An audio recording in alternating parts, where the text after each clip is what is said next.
আসসালামু আলাইকুম ওয়া রাহমাতুল্লাহি ওয়া বারাকাতুহু। আশা করি সকলে ভালো আছেন। আমিও আলহামদুলিল্লাহ ভালো আছি।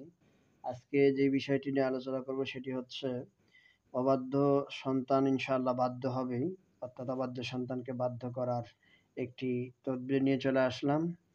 তো তদবিরটি শুরু থেকে নিয়ে শেষ পর্যন্ত অবশ্যই দেখবেন নিয়মটি ভালোভাবে বোঝার জন্য। আর ছোট্ট একটি রিকোয়েস্ট করব, যদি এরকম নতুন নতুন তদবির এবং ইসলামিক আমল ভিডিও যদি পেতে চান তাহলে চ্যানেলটি অবশ্যই এক্ষুনি সাবস্ক্রাইব করে ফেলুন। তাহলে শুরু করা যাক। আজকের তদবিরের মূল বিষয় হচ্ছে শিরোনাম। এখানে আপনারা দেখতে পাচ্ছেন স্ক্রিনে, অবাধ্য সন্তান বাধ্য হবে ইনশাআল্লাহ, পড়াশোনা বা কাজ মন দেবে ইনশাআল্লাহ। এই যে নকশা দেখতে পাচ্ছেন, নকশাটা হুব্বুন হুব্বুন হুব্বুন করে লেখা আছে ৩ লাইনে। এই ৩ লাইনে সুন্দর করে এভাবে নকশাটা লিখতে হবে। এটা লিখতে হবে, এখানে লেখা আছে ভোজপত্রের ওপর লিখতে হবে। ভোজপত্র অর্থাৎ গাছের ছাল এক প্রকারের ভোজপত্র পাওয়া যায়, ওই ভোজপত্রের ওপরে এই নকশাটা লিখতে হবে। এরপরে এই নকশার নিচে অভিভাবকের পিতার মাতার নাম লিখতে হবে। এরপরে আলা হুব্বু যে শব্দটা আছে এটা লিখতে হবে। এরপরে যে ছেলেকে বাধ্য করবে সেই ছেলের নাম এবং বিন পিতার নাম।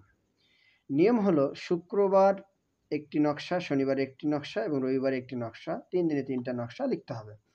এই নকশা লেখার আগে ১০০ বার দুরূদ পাঠ করতে হবে এবং নকশা লেখা শেষ হয়ে গেলে ১০০ বার দুরূদ ইব্রাহিম পড়ে সেই নকশাতে ফু দিতে হবে। ৩ দিনে ৩টা নকশা একত্র করে সূরাতুল ফাতিহা ৭ বার পাঠ করে ওই নকশার মধ্যে ফু দিবে এবং ফু দেওয়া হয়ে গেলে পরে ১১ বার দরুদ শরীফ পাঠ করবে। করার পরে বলবে, হে আল্লাহ, আমার এই সন্তানকে, বা কেউ যদি কারো সন্তানের জন্য করে দিয়ে থাকে তাহলে বলবে অমুকের ছেলে অমুক, বা আমার সন্তান অবাধ্য হয়েছে, আল্লাহ তো সন্তানকে বাধ্য করে দাও। এইভাবে সে আল্লাহর কাছে বলবে।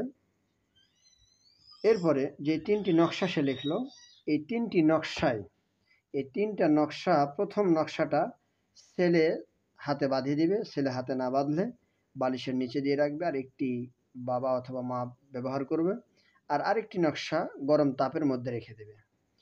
তাহলে আশা করা যায় ইনশাআল্লাহু তাআলা অবশ্যই সে সন্তান তার পিতামাতার বা অভিভাবকের বাধ্যগত হয়ে যাবে। যে সমস্ত সন্তানেরা পিতামাতার কথা শুনতো না, তারা অবশ্যই পিতামাতার কথা শুনবে এবং পিতামাতার বাধ্যগত হয়ে থাকবে।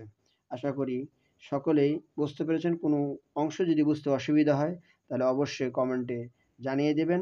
আমি আবারও ভালোভাবে বিস্তারিতভাবে ভিডিও করে আপনাদেরকে জানিয়ে দেব ইনশাআল্লাহ। আজকে এই পর্যন্ত, আবারও অন্যদিন অন্য কোনো ভিডিওর মধ্যে দেখা হবে। ভালো থাকেন সকলে, সুস্থ থাকেন সকলে, সকলের জন্য দোয়া করি। আসসালামু আলাইকুম ওয়া রাহমাতুল্লাহি ওয়া বারাকাতুহু।